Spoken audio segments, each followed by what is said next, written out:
Damos la bienvenida otra vez a un webinar de la Academia Internacional de Sexología Médica para exponer un poco los temas de actualidad y tenemos el gran gusto de hoy contar con la presencia del académico doctor Franklin Espitía. Él es especialista en ginecología, obstetricia, es máster en sexología, educación y asesoramiento sexual. El doctor es especialista en infecciones de transmisión sexual y en VIH. Es especialista en epidemiología y es el director científico de Ator Clínica Sexológica y obviamente miembro de la Academia Internacional de Sexología Médica. Así que desde Colombia el doctor nos va a disertar de lo que es la investigación científica en sexología médica. Así que gracias a todos y todas por su presencia. Esto va a quedar editado y colgado como todos los webinars en la página web de la Academia y en las redes. Y te damos la bienvenida, agradecemos por tu presencia, Franklin. Un gusto siempre verte. Hola, Santiago, de verdad que es un verdadero gusto estar aquí con ustedes y especialmente quisiera agradecerte por ese maravilloso trabajo que estás haciendo como académico, como investigador, como profesor y sobre todo como presidente de la Academia Internacional de Sexología Médica. Te lo agradezco un montón y aquí estamos para dar nuestro granito de arena en este maravilloso mundo que es la investigación científica. Si me dan Bien. permiso, vamos a compartir Ah, pantalla para que adelante. hagamos el ejercicio que traemos para hoy.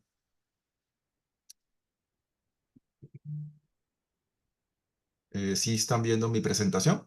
Perfecto, se ve perfecto. Perfecto, muy bien, muchísimas gracias. Entonces, el tema, como tal lo mencionaba nuestro querido amigo académico, profesor Santiago Cedrés, presidente de la academia, vamos a hablar de la investigación científica en sexología médica. Voy a expresar que lo que diré a continuación en nada compromete las asociaciones científicas a las cuales me encuentro adscrito, como la Academia Nacional de Medicina, la Academia Internacional de Sexología Médica y la Asociación Colombiana de Salud Sexual, como muchas otras asociaciones de las cuales hago parte y de las que participo de alguna u otra manera. Respecto a mi conflicto de interés, no estoy recibiendo honorarios y mis afirmaciones son de mi entera y absoluta responsabilidad, así que de nada comprometa las asociaciones. Vamos a hablar acerca de la sexología como una disciplina humanística y científica que aborda los problemas relacionados con el sexo y la sexualidad desde una dimensión biopsicosocial y naturalmente cultural, tanto en sus aspectos normales, disfuncionales y patológicos. Eso sí, integrando sus aportes en diversas disciplinas que le van a dar un bagaje o le van a brindar un abordaje interdisciplinario, que es lo que caracteriza a la mayoría de las ciencias en la medicina. Y naturalmente que la sexología clínica médica no es la excepción. De hecho, tenemos muchas personas que hacen parte de la Academia Nacional Mundial de Sexología y que han contribuido con diferentes textos, literatura científica que avalan lo que estoy mencionando. Agradecemos a la doctora Molero, al doctor Bianco, al doctor Cabello, al doctor Eusebio, etcétera. Todas personas maravillosas que están contribuyendo con todo esto que estamos diciendo. El concepto de sexología no es nuevo, ya es un concepto que tiene más de 100 años y que surge con Elizabeth Goodrich cuando publicó su libro Sexología como filosofía de vida, así que de tal manera que no estamos hablando de nada nuevo. Pero la madre del conocimiento es la ciencia y como la opinión genera ignorancia, según lo mencionaba Hipócrates, debemos reconocer que la ciencia es un conjunto de conocimientos obtenidos a través de la observación y el razonamiento, sistemáticamente estructurados estos, y naturalmente los que se deducen principios y leyes generales con la capacidad predictiva y comprobables experimentalmente, y que son fenómenos sociales, artificiales, naturales, etcétera, a los cuales estamos entrando dicho propósito de investigación. La sexología clínica, tal como la define el doctor Fernando Bianco y en cual me apalanco tremendamente en esta conferencia, es la rama del conocimiento científico, ojo, que estudia el sexo y su proceso de desarrollo, la función sexual y sus alteraciones. Es decir, que es una actividad destinada a adquirir, desarrollar o conservar la práctica de lidiar con la enfermedad de los procesos del desarrollo del sexo y de la función sexual. Y eso no es nuevo, eso ya lo vienen diciendo hace una década cuando publicaron el Manual Diagnóstico en Sexología allá en Caracas en el año de 2214. Por otra parte, la sociedad y el sexo han ido de la mano. No existe una sola sociedad o cultura que no haya regulado la función sexual entre sus integrantes. El sexo se destaca de importancia capital para las instituciones básicas de la sociedad, por ejemplo, la pareja, el matrimonio, la familia, la herencia, la afiliación, etcétera. La sociedad siempre ha venido de alguna u otra manera apalancando el sexo para bien o para mal. Y si evaluamos la conducta sexual humana como tal, esta ha tenido diferentes enfoques, un enfoque mágico, moral, filosófico, religioso, político, social y científico, que es lo que realmente hoy nos reúne acá y nos convoca. Entonces, ¿qué es la investigación científica? Pues no es más que un proceso dinámico que se caracteriza por ser riguroso, por conducir a la adquisición de nuevos conocimientos y que se van a socializar al resto de las personas. Así, la investigación científica, pues lo que hace es que contribuye a la recopilación, interpretación y evaluación de datos, donde el investigador lleva a cabo un estudio que organiza, planifica y ejerce, y luego socializa esos resultados y revela nueva información si esta realmente es nueva o ratifica lo que ya se había dicho, de tal manera que evalúa diagnósticos, tratamientos y estudia su fiabilidad, eficacia y seguridad en las diferentes aplicaciones y escenarios de contexto de cada persona o sociedades. Por otra parte, no debemos olvidar la declaración de Helsinki, en donde se evalúan los principios éticos, las investigaciones médicas en seres humanos. Y esta declaración menciona que el objetivo primordial de las investigaciones médicas es comprender las causas y desarrollo y los efectos de enfermedades y desarrollar intervenciones protectoras, diagnósticas y terapéuticas, que tiene un método, que tiene un funcionamiento y que tiene unas terapias dependiendo de lo que se esté evaluando. A su vez, recomienda que las intervenciones mejor probadas deben evaluarse continuamente con el propósito de conocer su fiabilidad, su eficacia, su eficiencia, accesibilidad y sobre todo su calidad y su aplicabilidad en el contexto actual de cada individuo o de cada sociedad. De esta forma, entonces, la medicina utiliza la investigación científica para descubrir nuevos conocimientos y reformular los existentes. Esto no es nuevo, esto es milenario. Y la sexología como tal no es la excepción. De hecho, en la actualidad la investigación científica es uno de los pilares fundamentales en sexología médica, porque permite encontrar las causas y las características de ciertos trastornos o enfermedades sexuales, tal como lo mencionaba el doctor Fernando Bianco en una de sus disertaciones anteriormente. En cuanto a la clasificación de la investigación, es importante hacer la diferenciación de esta. De hecho, según la técnica de recolección de datos, esto puede ser estudios observacionales o experimentales. Según las relaciones de causalidad, pueden ser descriptivos o analíticos. Según las relaciones con el tiempo, pueden ser retrospectivos o prospectivos. Y según los medios a través de los cuales se aplican, pueden ser clínicos o sociales.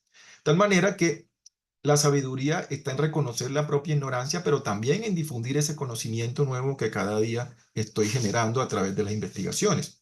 De hecho, la sexología médica tiene dos etapas interesantes, que es una etapa precientífica y una etapa científica, en donde la etapa precientífica está relacionada con el hombre primitivo, en la prehistoria, en donde se vivía en pequeños grupos sexualmente promiscuos, pero se caracterizaba la rudeza y la agresividad debían enfrentarse para la procreación. Sin embargo, también hay que dejar claro que el sexo ocupaba un lugar más allá de la simple reproducción.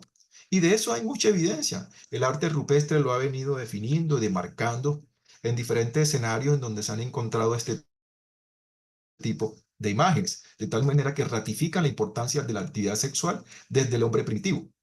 Las civilizaciones antiguas también han evolucionado y han hecho sus modificaciones y aportes, de tal manera que el papiro erótico de Turín es una de las piezas singulares del arte egipcio, pero allí se contextualiza y se consideran los mejores documentos para desentrañar el oculto universo sexual del antiguo Egipto. Y así sucedió con la cultura china, con la cultura romana, con la griega, con la islam, etcétera. Todos estos han ido aportando de alguna u otra manera el componente de su función sexual a lo largo de la historia. Los griegos, de hecho, practicaban una sexualidad libre con concepciones muy distintas a las actuales acerca de la virginidad y la homosexualidad. Y de eso, pues hay mucha literatura científica que lo ha venido avalando a lo largo de la historia de los últimos 2000 o 3000 años. Es más, mencionaba Aristóteles que la habilidad de exponer una idea es tan importante como la idea en sí misma, y los padres de la ciencia relacionados de alguna u otra manera con la sexualidad así lo han dejado claro. Hipócrates, Aristóteles, Platón investigaron y ofrecieron las primeras teorías acerca de la sexualidad humana. Ellos abordaron diferentes temas como la reproducción, las disfunciones sexuales, la contracepción, el aborto y la ética sexual, y de eso tenemos muchos aportes. Sin embargo, También tenemos que mencionar que hubo diferentes escenarios en donde la sexualidad fue muy opacada. Por ejemplo, el periodo histórico de la Edad Media, que se inicia ya en el 476 con la caída del Imperio Romano, hacia 1492 con el descubrimiento de América. La sexualidad se puede considerar que sufrió un revés porque estuvo fuertemente reprimida. Aquí hubo una época de retroceso y retraimiento cultural, social y económico para Europa, y en todas las concepciones estaban presentes las doctrinas cristianas, destacándose un papel represor de la Iglesia sobre lo que tiene que ver con la sexualidad y toda forma de expresión del sexo. Así entonces debemos entender que la sexualidad en medioevo fue una época marcada por una época retrógrada y represiva de todo lo que signifique sexualidad. El cristianismo separaba el sexo a su vez en dos formas, los actos naturales y los contra natura, siendo más los contra natura que realmente los actos naturales porque estaban más centrados en el proceso reproductivo y de procreación. Aquí la sexualidad se veía como algo pecaminoso, reprobable y peligroso, pero también había que entender que en ese escenario acá por debajo de la mesa, era lo más soñado, lo meditado y lo secretamente deseado. Así que vivimos una sexualidad en el medioevo sin confirmación física, sin consumación en la mayoría de los escenarios, porque hay un amor caballeresco, cortés y romántico, en donde la parte física era prácticamente secundaria. Surgen los cinturones de castidad donde se garantizaba al hombre la propiedad y la fidelidad de la mujer. Y la actividad sexual solo era aceptada para el matrimonio y con fines netamente procreativos. Eso es lo que vivimos en la época medieval. Surge entonces la segunda etapa dentro de la sexología médica, que sería como la etapa científica, que es la que realmente hoy estamos tratando de promocionar.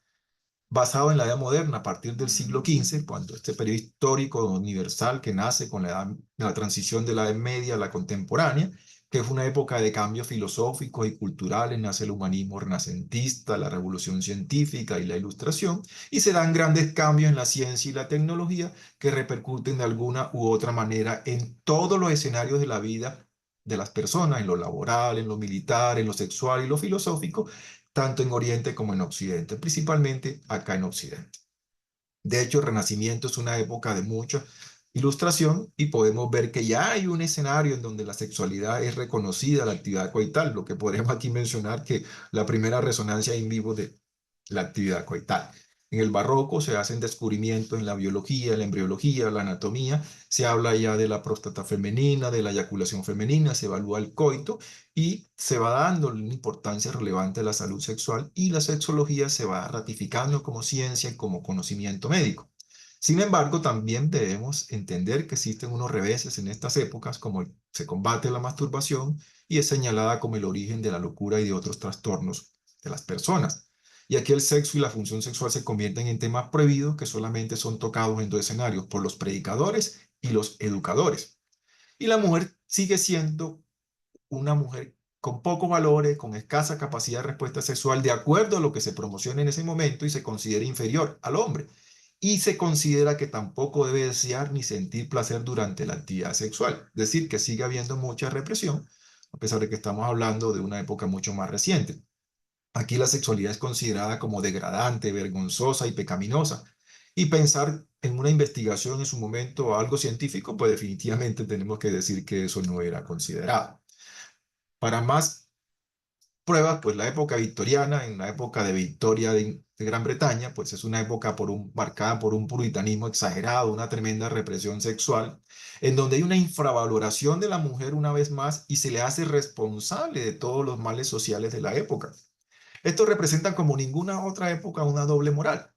Por un lado, una moralidad y sexualidad pública muy estricta, totalmente basada en una moral y valores profundamente conservadores, y se vanagloriaban del desprecio al sexo como una forma de placer, dando lecciones de disciplina y moralismo. Sin embargo, también en el ámbito privado era todo lo contrario, y se produce una sexualidad promiscua y alocada.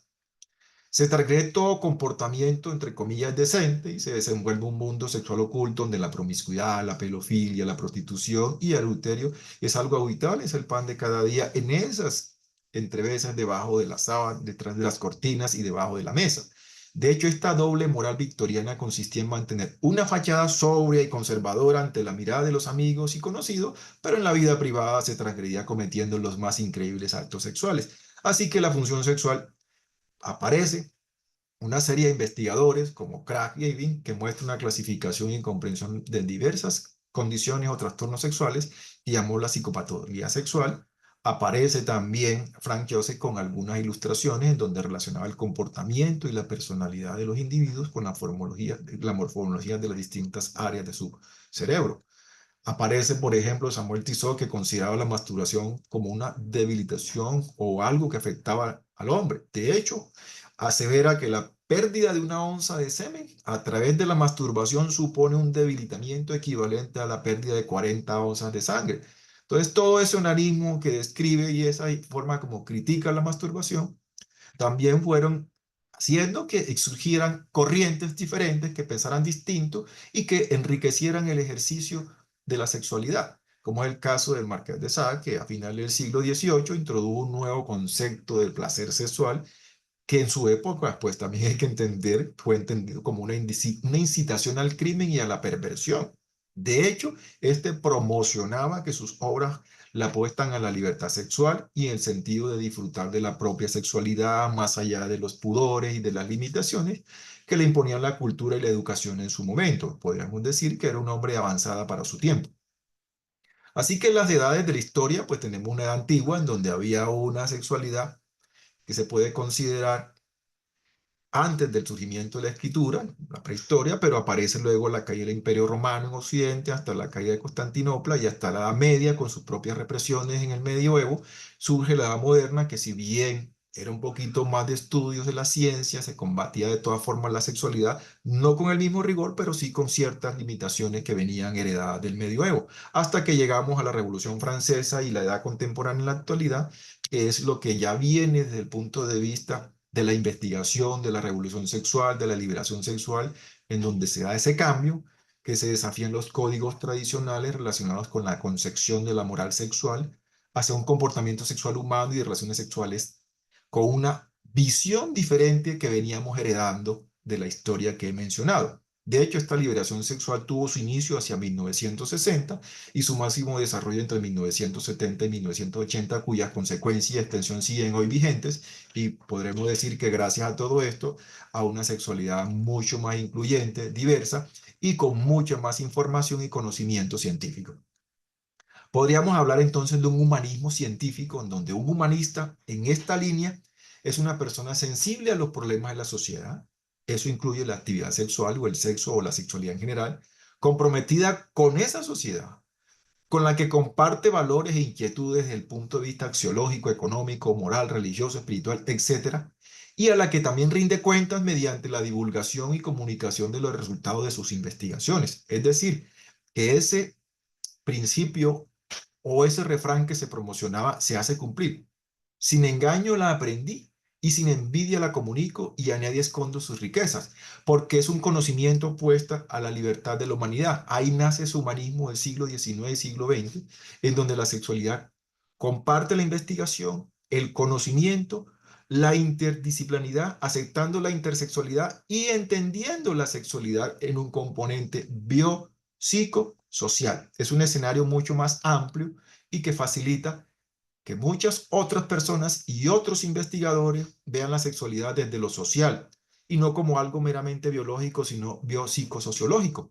Y eso redunda en que tengamos una serie de investigadores que podríamos mencionar la primera generación de sexólogos, como fue Abel Ellis, Magnus Hirschfeld, y todos estos que en algún momento sacaron publicaciones, textos y libros que si bien hoy algunos cuestionamos, debemos agradecerle porque fueron el pilar fundamental para lo que se está haciendo hoy como ciencia médica y específicamente como sexología, llámese médica o clínica. De hecho, Ivan Bloch es considerado el fundador de la ciencia sexual, específicamente la sexología, de médico que en su momento era dermatólogo y que lo que ostentaba era una especialidad como en infecciones de transmisión sexual. Sin embargo, los investigadores de esta época que podemos decir que son los padres fundadores de la psicología médica y la sexología son Ivan Bloch, Manuel Hefel y Albert Moll. Todos ellos dieron pautas para que la segunda generación de sexólogos como Alfred Charles Kinsey hiciera más investigaciones y publicara su texto sobre el comportamiento sexual de los hombres en 1948 y el comportamiento sexual de la mujer en 1953, que es una época que ya está datando de más de 70 años de investigación con relación a la segunda generación. Aparece Master y Johnson y hablan de la respuesta sexual, tal forma que estas personas realizaron avances en aproximaciones terapéuticas de las diferentes patologías, trastornos o disfunciones sexuales, llámese eyaculación precoz, disfunción eréctil, trastorno del deseo, etcétera, y contribuyeron a ese humanismo del siglo XX que caracterizó a otros investigadores, tanto en Europa como en el resto del mundo, como fue mi profesor y maestro Efigenio Mesúa, fundando el Instituto de Ciencias Sexológicas, y Helen Kaplan, que saca la nueva terapia sexual, profundizando el avance sobre las terapias descritas por Master y Johnson, ideando terapias breves y de alta efectividad para los trastornos sexuales, y en las cuales muchos de nosotros nos hemos apalancado en los últimos 50 años. Por otra parte, la sexología humanista del siglo XXI, con esta maravillosa mujer de aquí cerca, como es Rosemary Bason, donde saca un modelo de respuesta sexual circular de la mujer, en donde menciona que la naturaleza cíclica, subjetiva de la respuesta sexual está dada en las mujeres porque experimentan fases de respuesta sexual de una manera traslopada y secuencial, incorporando componentes mentales y físicos, una vez más el componente biopsicosocial. Es decir, que ha ido revolucionando ese concepto lineal que traíamos de Master y Johnson y de Helen Kaplan. Por otra parte, esto ha contribuido que a partir de estos autores, la ciencia sexológica, la sexología médica como tal, la sexología clínica, haya avanzado a grandes pasos en los últimos 50 años, constituyéndose como un dominio independiente del conocimiento y de las ciencias biológicas, y una rama muy importante con influencia en disciplinas como la psicología y la medicina. De hecho, la sexología médica hoy es una disciplina que es considerada primordial para la promoción de la salud y su relación con el bienestar y la calidad de vida de las personas, cuyo campo de acción son los trastornos o enfermedades o los problemas sexuales, entre muchas otras condiciones que evalúa y estudia e investiga. De tal forma que, como lo mencionaba Pasteur, la ciencia no conoce país, porque el conocimiento pertenece a la humanidad y es la antorcha que ilumina el mundo. Así han habido y han surgido diferentes autores en diferentes lugares del mundo y que hoy podemos ostentar y darnos el gusto y la satisfacción de decir que los conocemos, que son nuestros profesores, nuestros maestros, porque hacen parte de la Academia Internacional de Sexología Médica, como el doctor Bianco, el doctor Cabello, el doctor George Sánchez, la doctora Francisca Molero, Manuel Lucas, Llanos, Enela Sepúlveda en Chile, el profesor Eusebio Rubio en México y el desaparecido recientemente el profesor Juan Carlos Curmeso en Argentina. Sin embargo, también existen otras personas como el doctor Farré, Pedro Lacalle, el doctor Cavalcanti en Brasil, la doctora Arcila aquí en Colombia, en Manizales, Silvina Valente en Argentina, todas estas maravillosas personas que han hecho un trabajo en sexología médica interesantísimo, bueno, maravilloso, y el cual inspira y motiva la búsqueda de más y mejor conocimiento que está puesto en el día para que la nueva generación de sexólogos se enriquezca y haga también su contribución. Muchas gracias por todo y por tanto, mis queridas gente maravillosa de la Academia Internacional de Sexología Médica. Por otra parte, pues hemos venido hablando de la investigación científica en sexología médica y sabemos que la sexología médica tiene una historia clínica centrada en el sexo y en la función sexual, que necesita un examen físico completo, en donde hay un diagnóstico sindrómico definitivo que se apalanca en estudios y en pruebas o exámenes y que finalmente necesita un tratamiento, una terapéutica o una intervención. Así que la sexología médica tiene tres pilares fundamentales. Uno, la experiencia y la habilidad clínica. Dos, una evidencia científica acerca de la eficacia y seguridad tanto de los procedimientos diagnósticos como de las terapias a establecer. Y naturalmente un tercer escenario en donde están las preferencias y las necesidades de cada paciente. Así, la investigación científica, específicamente lo que estamos hablando en sexología médica, existe un problema o una patología que amerita una investigación para que haya un conocimiento que enriquezca una literatura científica y que se ponga a la práctica y a la experiencia del profesional para impacto o beneficio del paciente.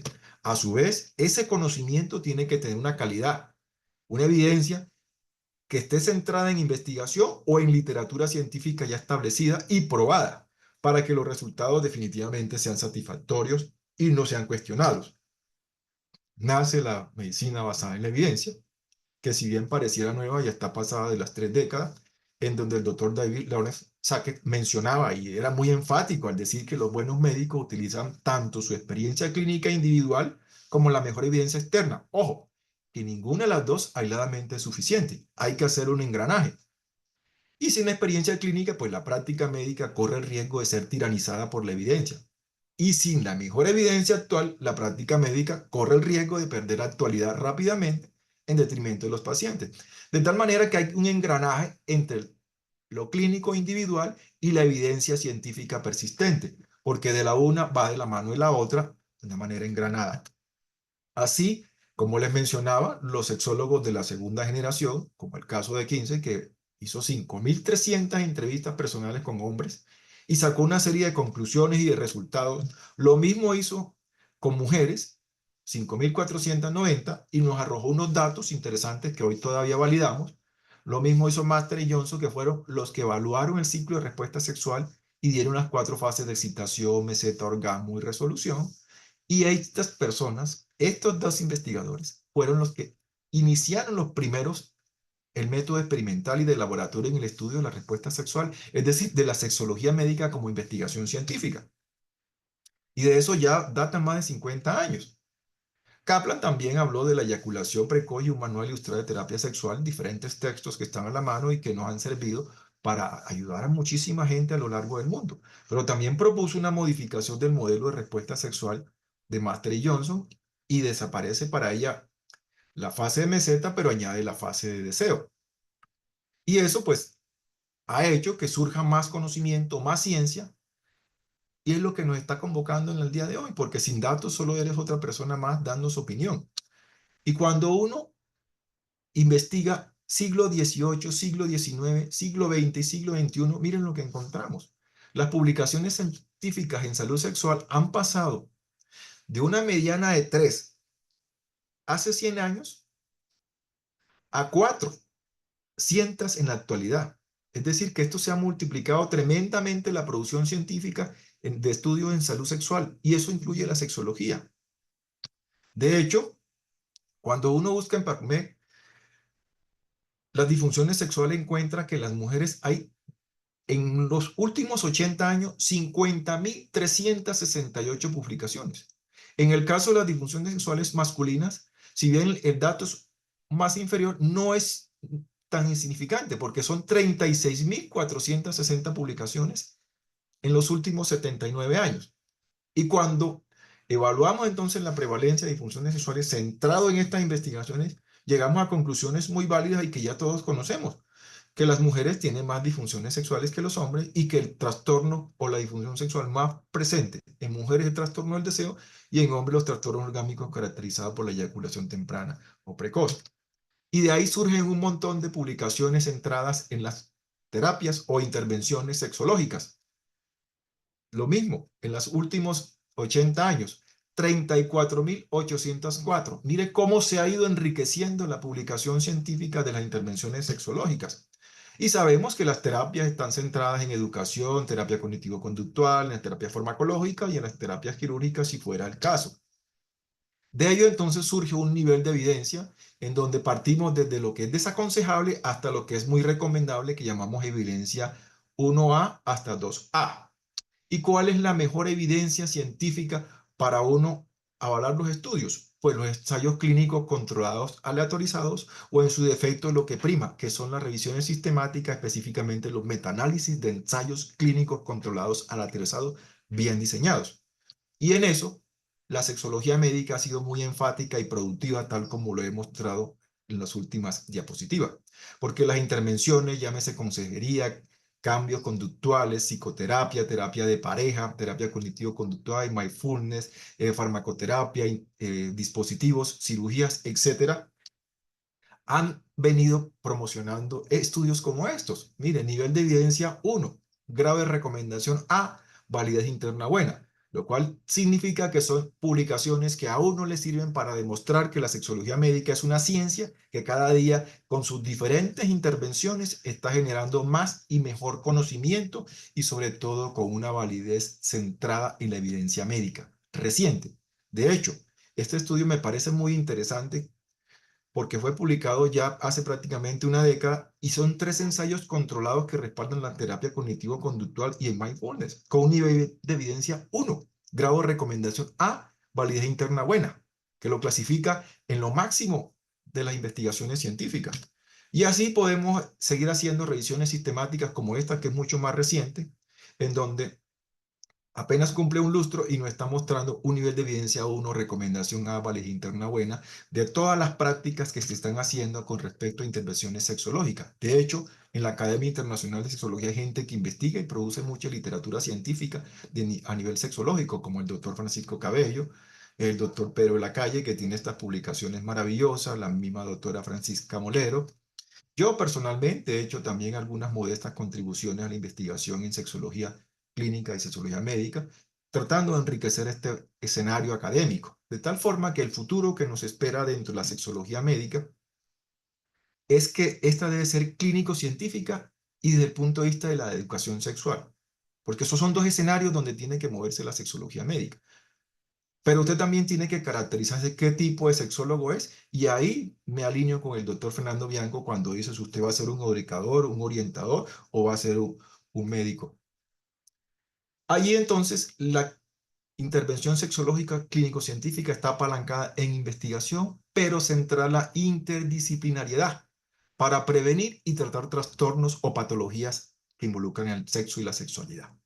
Y por otra parte, la educación sexual, tal como la promoción del doctor Manuel Lucas, debe ser comunitaria y capacitadora, con la intención de potenciar capacidades y talentos en las personas desde el punto de vista sexológico. Así que si usted desea ser un profesional de la sexología médica, esta es una recomendación que he tomado del doctor Bianco en unas disertaciones que daba en España, en donde dice que estudiela e investigue, es decir, capacítese. Dedíquele tiempo completo, haga una jornada continua y tenga ética, reflexione de la manera racional del adecuado ejercicio de lo que hace. Y aquí yo le digo algo, hágalo con la intención de no convertirse en un traficante de falsas panaceas, sino en un orientador, educador o terapeuta de la salud sexual de las personas. En conclusión, la sexología definitivamente es un área de investigación bien establecida, estudia la sexualidad humana y todo lo relacionado con el sexo y la función sexual, y que es multidisciplinaria en lo biológico, en lo psicológico, en lo social, en lo epidemiológico, etcétera. Y que esta investigación científica va a continuar haciendo que la sexología médica cada día se apalanque como una ciencia que establece un componente humanista. Pero lo más importante de todo, que la tiranización de la evidencia médica no opaque el brillo de las intervenciones sexológicas que hemos venido utilizando a lo largo de la historia. De tal manera que el mensaje para llevar a casa es que la sexología médica es la especialidad encargada del estudio, prevención e intervención terapéutica en sexología y salud sexual desde una perspectiva integral e integradora, lo cual la convierte en un fenómeno humanista. Muchísimas gracias. Estaremos atentos a sus comentarios y esperamos que esta conferencia ha sido enriquecedora para todos. Franklin, qué espectacular, como siempre, la excelente la oratoria, el contenido, qué bueno la presencia de tantos académicos y todo el recuento histórico de lo que ha sido la investigación en lo que es la sexología médica. Realmente brillante exposición. Muchas gracias, como siempre, Franklin. A mí me Gracias, gustaría Santiago. que contaras un poco a la audiencia, a quienes están participando en el webinar, un poco el camino tuyo, que me parece súper interesante, cómo has transitado en lo que es la sexología médica, el área un poco de actuación y el perfil profesional que vos tenés, porque realmente la mirada ha sido súper integradora. Bueno, Rodrigo, perdón, Santiago, en lo personal, la gente piensa que yo me hice hice sexología porque era ginecólogo. No, fue todo lo contrario. Yo primero vine ejerciendo la sexología y luego hice ginecología y obstetricia. Fue un ejercicio de engranaje en donde la sexología me motivó a la ginecología como la ciencia integradora de la mujer, porque mi enfoque inicialmente estaba centrado en la función sexual femenina. De hecho, la mayoría de mis investigaciones están centradas en la mujer. Hoy he tenido un viraje porque me he centrado en la mujer mayor, dado a que me he preocupado por la menopausia y el climaterio, entonces he trabajado esta línea. Pero siempre he centrado mis investigaciones en lo que me llama y me raya el ojo, como decimos aquí en Colombia, que es los trastornos relacionados con el deseo. Siempre he trabajado eso y considero que en Colombia soy la persona que más investiga los trastornos sexuales, centrados específicamente en deseo sexual, específicamente de la mujer, aunque involucramos también la investigación en hombres. Y esto pues ya va un recorrido que te puedo decir que son ya más de 20 años. De hecho, nuestro centro de investigación estaríamos alrededor de 15 y ahí se hace todo tipo de investigación, pero principalmente investigación sexológica. Así que no es ninguna novedad que nosotros tengamos publicaciones de diferentes líneas, porque todo está centrado pensando en la salud sexual de las personas, específicamente en lo que es el centro de Colombia, en el eje cafetero, que es donde nos movemos. Espectacular. Así que sos un investigador de esencia, nato. La cantidad de publicaciones que tenés son notables. Siempre felicitaciones por eso. Y yo quería preguntarte, en el área más clínica tuya de actuación, dentro de la profesión, quizá, ¿cuál es el motivo de consulta más frecuente que estás recibiendo? Eso principalmente ahora que yo estoy dedicado a la ginecología urológica, está centrado en dos aspectos. Uno, los prolapsos y la incontinencia urinaria, y dos, los trastornos asociados al climaterio y la menopausia, porque tenemos la clínica de menopausia también en el eje cafetero. De hecho, en este momento contamos con una población que al día de ayer involucra 798 mujeres en 3 departamentos, que sería más o menos unos 2.700.000 personas, de las cuales el 50-51% son mujeres. Entonces, esto ha enriquecido que cada día sea más el escenario de la menopausia y climaterio, que lleva a que nos preocupemos por los trastornos sexuales. No solamente el deseo, porque aquí involucra la atrofia vulvovaginal o el síndrome genital en la menopausia con su dispareunia, trastorno de excitación, lubricación. Por eso hemos ido avanzando en los trastornos de excitación, porque la naturaleza de la consulta diaria nos obliga a buscar otras líneas de terapia e investigación, ¿no? Perfecto, perfecto. Qué notable, Franklin. Yo invito a quienes quieran, en la misma página web de la academia, en publicaciones aparecen, yo creo que debe ser de los académicos que más publicaciones están en la página web. Quienes quieran poder entrar y poder seguir en sus redes a Franklin para ver el contenido y la línea de trabajo que por demás interesante y innovadora en muchos aspectos, Franklin, del punto de vista de la sexología, ¿no? Gracias, Santiago, por esa observación. De verdad que nuestro interés está centrado en lo que es la ciencia, generar conocimiento. Cualquier persona en cualquier lugar del mundo que de pronto se interese en nuestras investigaciones o en apalancar pacientes, en que los ayudemos a reclutar, cuenten con nuestras investigaciones. Yo personalmente estoy dispuesto a dar lo poco o lo mucho que tenemos y lo ponemos a disposición, porque bien nos decía Pasteur, el conocimiento es de la humanidad, no es mío, no es nuestro, eso es de todos. Entonces, la idea es que se socialicemos estos conocimientos, para bien o para mal, en algo deben apalancarnos. Así como hablábamos de la pseudociencia del hombre primitivo, también sirvió para que nos apalancáramos en la medicina científica que estamos promocionando en la actualidad. Perfecto, perfecto, impresionante, impresionante. Che, Franklin, bueno, hemos cumplido perfectamente con los tiempos. Realmente no nos vamos a despedir sin comprometerte y pedirte una nueva participación en un webinar que más adelante programaremos, pero sería muy importante volver otra vez a contar con tu exposición y tu experiencia. Gracias, mi querido Santiago, y una vez más te felicito por ese maravilloso trabajo que estás haciendo como presidente de la academia, y espero que nos podamos ver allá en el próximo congreso que va a haber en Perú, y desde ya dispuesto a colaborar en todo lo que sea necesario para que la academia siga siendo ese maravilloso lugar que es y que tú lo has convertido. Gracias. Perfecto. Muchas gracias, Franklin, por tus palabras también. Y bueno, gracias a todas y todas por la presencia. Volvemos a decir que este webinar va a quedar, que seguro va a ser un material de estudio para muchos como docentes o como estudiantes de las personas que lo están escuchando. Va a estar colgado en breve en las redes y en la web. Y bueno, nos despedimos hasta la próxima. Un abrazo grande, Franklin, y muchas gracias de Gracias. nuevo. Chaito. Bye. No. Gracias a todos. Nos vemos, chao, chao. Ya.